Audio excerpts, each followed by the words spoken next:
Kembali ke Malaysia hari ini, MHI yang kita bawakan ini dia untuk kita telusuri bagaimana seni Islam yang cukup indah dan bermakna. Dan kalau anda perhatikan di antara yang terbaik di Kuala Lumpur inilah Museum Kesenian Islam Malaysia yang menjadi permata berharga menyimpulkan pelbagai koleksi yang bermakna untuk Islam dan dunia. Baik, kita nak bersama dengan Cik Haris Ahmad Kamal, kurator bagi Museum Kesenian Islam Malaysia. Terima kasih bersama kita di MHI. Sama-sama. Baik, Museum Kesenian Islam Malaysia dua pameran serentak sebenarnya 25 tahun ya, sekejapnya masa berlalu ya. Dan ini tadi saya sebutkan antara tempat yang paling cantik untuk anda kunjungi. Kehebatan seni Islam dikumpulkan di tempat ini. Jadi mungkin dapat diceritakan tentang dua pameran ini. Terima kasih. Assalamualaikum warahmatullahi wabarakatuh. Dua pameran ini adalah sebenarnya untuk meraihkan museum kami yang sudah 25 tahun.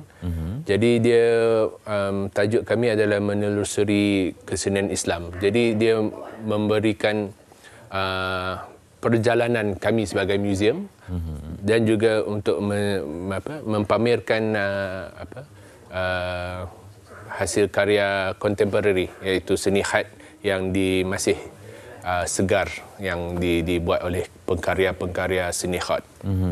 Baik, kalau kita masuk ke galeri di Museum Kesenian Islam Malaysia ini, kita dapat perhatikan setiap satu itu disusun cantik, sempurna dengan faktanya, dengan tema-tema tersendiri. Jadi macam mana ketelitian yang digerakkan oleh museum untuk memastikan ini masuk museum ini adalah satu pengalaman yang bermakna. Mereka keluar nanti meninggalkan memori yang manis sebab ilmu yang ada mereka miliki itu. Benar. Itu adalah sebenarnya salah satu tujuan kami untuk membuat dua pameran ini adalah satu untuk menunjukkan museum ini sebenarnya boleh berperanan sebagai sebuah gedung ilmu, iaitu belajar melalui panel-panel maklumat yang kami telah buat kajian dan juga belajar melalui seni visual. Jadi artifak yang kami pamerkan tu bukan sekadar kita menulis ini sebuah mangkuk, ataupun kita saya sebagai curator dan jabatan kami adalah untuk mengkaji sebenarnya apa kearifan yang telah diterapkan oleh pengkarya silam. Jadi selain daripada itu, bila kita sebutkan kesenian Islam itu adalah satu lambang ketamadunan Islam. Jadi bila kita bercerita pasal kesenian itu bergantung kepada budaya sesebuah masyarakat.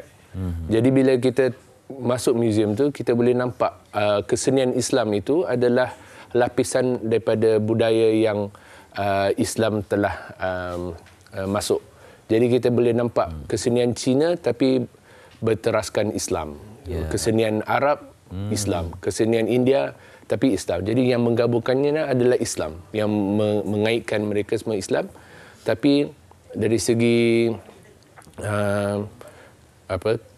estetiknya semua bergantung pada budaya sendiri. Jadi itulah keindahannya. Islam sebagai teras yang utama. Jadi mereka ini berkembang dan bercambah melalui budaya mereka sendiri, mekar dalam acuan tersendiri tanpa memikirkan aspek utama itu akidah.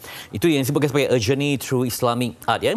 Jadi kita anggap juga bahawa bagaimana setiap artifak ni sebenarnya ada nilai artistik yang tinggi. Mungkin itu juga akan dilihat secara mata kasar oleh pengunjung nanti. Lagi satu, salah satu sebabnya kita mengadakan dua pameran ini adalah kami sudah ada 12 galeri tetap. Jadi setengah artifak yang ada dalam pameran sekarang adalah artifak yang tak pernah dilihat ataupun dipamerkan sebelum ini. Salah satunya adalah macam contohnya ada tombol emas daripada abad ke-18 dari India, dari Tipu Sultan. Ini adalah satu barang yang berharga sebab waktu penjajah itu mengalahkan Tipu Sultan. Waktu Tipu Sultan itu gugur dalam pertempuran, askar-askar tentera penjajah ni, diorang dengan serta-mertanya telah mengambil tombol ni daripada singgahsana Tipu Sultan tu dan diagih-agihkan antara tentera diorang. Jadi kami sebagai sebagai museum, kita kena menceritakan kisah-kisah penjajah ni yang selalu orang terlepas pandang yang sebenarnya diorang ni memang banyak ambil barang kita lah. Itulah kita memberikan fakta ya. Yeah. Di muzium hanya segalanya tentang fakta. Baik, juga tertarik dengan Alif Lam Ra, Contemporary Muslim Calligraphy. Jadi di mana nilai kedudukan khat ini dalam seni Islam? Seni khat ni adalah sebenarnya seni paling dikatakan suci lah, sebab ia menuliskan kalimah-kalimah dan ayat-ayat suci.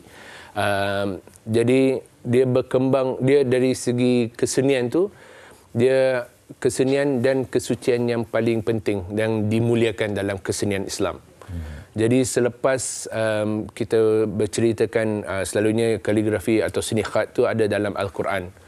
Tetapi setelah saya rasa menjelang abad ke-18 ke-19, kita menampakkan seni khat tu bukan saja untuk menyampaikan suruhan Allah dan ajaran Islam, tetapi ia juga menjadi wadah untuk mengekspresikan, menunjukkan emosi dan juga meluahkan perasaan, kreativiti dan yang boleh dilahirkan melalui penulisan khat. Baik, secara rumusnya dapat kita berikan gambaran time frame yang akan berlaku dalam pameran ini. Mungkin orang dapat merancang masa mereka untuk bersinggah menyaksikan keindahan ilmu di Muzium Kesenian Islam Malaysia. Silakan. Muzium ni akan ada pameran ni akan berlangsung hingga ke bulan 6, bulan Jun. Jadi selain pada tu kita ada aktiviti-aktiviti selain pada memasuki galeri kami ada banyak bengkel-bengkel. Contohnya besok kami ada bengkel tentang pemeliharaan lukisan. Dan kami juga setiap hari Sabtu kedua kami akan melanjutkan waktu operasi. Waktu kami akan berbuka sampai ke pukul 9 malam. And then selain itu pada tu, kita pada hari Sabtu kami ada bengkel-bengkel yang tertentu. Contohnya ada kesenian bukhur, kesenian bengkel tentang astrolab, iaitu komputer zaman dahulu yang boleh menentukan waktu dan juga kiblat dan sebagainya dalam satu objek.